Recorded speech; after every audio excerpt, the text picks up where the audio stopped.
Welcome students. आज हम एक और न्यूमेरिकल देखेंगे सेमांटिक नेटवर्क का, जिसमें लिखा है स्टेटमेंट कुछ इस प्रकार से। Ramesh age is 50 year old, Suresh age is 45 year old, Ramesh is older than Suresh. बहुत ही सिंपल सा स्टेटमेंट है, लेकिन इस स्टेटमेंट के अंदर एक खासियत है।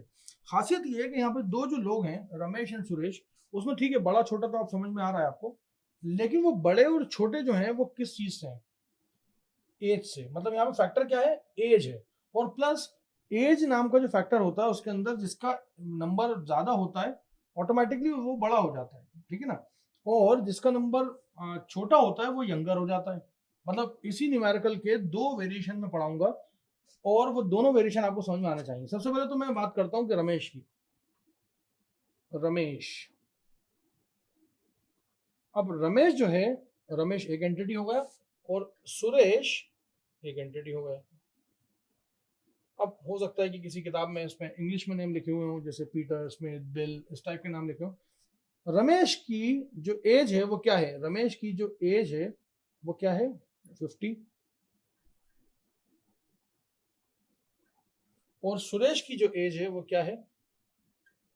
सुरेश की जो एज है वो क्या है? 45। और इससे आप एक चीज तय कर सकते हो कि Ramesh is older than Suresh. ये तो एक वेरिएंट हुआ। उसमें क्या लिखा है? रमेश की एज आपने पहले डिफाइन कर दी, सुरेश की एज आपने डिफाइन कर दी। और अलग से क्यों डिफाइन करी? क्योंकि यहाँ पे क्या है, वैल्यूज हैं ये, और वैल्यू जो है वो न्यूमेरिक वैल्यूज है, और न्यूमेरिक वैल्यू के हिसाब से तय होगा फैसला। मान लीजिए कि अगर इस न्यूमेरिक वैल्यू में आप कोई गड़बड़ी कर देते हो, आपने अगर इसमें कोई गड़बड़ी कर दी और यहाँ पे 45 की जगह 145 हो गया, 45 की जगह 145 हो गया, तो मजबूरन आपको क्या करना पड़ेगा? ये ओल्डर देन तो वैसे रहेगा, अल्टीमेटली आप करोगे क्या? यहाँ पे इसको मैं रब कर रहा हूँ यहीं के यहीं, क्योंकि आपको समझाना मुझे ऑन द फ्लाई है। यहाँ पे ये एरो ऐसा हो जाएगा। तो जैसे जैसे वैल्यूज चेंज होंगी, अगर मान लीजिए यही वैल्यू जो है 150 हो जाएगी, तो एरो वापस उधर हो जाएगा। तो रिलेशन आपने एक बार बना लिया तो हमेशा वो चलेगा किस तरह से? उनकी वैल्यूज से।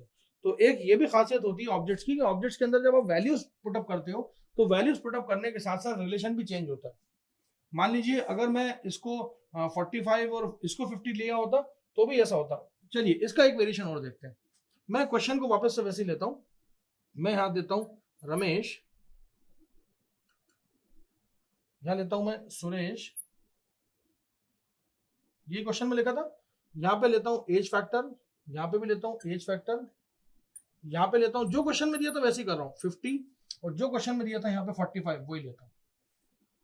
मान लीजिए कि अगर इसको ओल्डर की जगह यंगर लिखा होता तो ये ऐसा आता, इज यंगर। मतलब जैसे जैसे सिस्टम चेंज होता जाता है, जैसे जैसे आप वर्ड्स को ध्यान दें वो होता जाता है, तो यहाँ पे एरो भी चेंज होता जाता है। ओल्डर देन में उस तरफ था, यंगर देन में इस तरफ आ जाएगा। अब मान लीजिए कि वही सेम चीज जो यहाँ हुई वो यहाँ पे भी हो जाए, तो क्या होगा? ये जो एरो है ये अगेन यहाँ से मिटर के यहाँ आ जाएगा।